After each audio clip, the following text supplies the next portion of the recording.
हो गया खरी हो हमर यार मनावा तो एक बेर बात कर लगे। हो गया खरी हो हमर यार मनावा तो एक बेर बात कर लगे।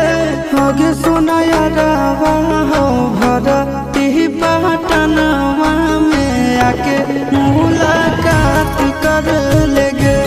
आगे सुना यारवा हो भरती पटनवा में आके मुलाकात कर लेगे। आगे चली जाइबौ छोड़ी के दुनिया विदाई अपने हाथ कर लेगे।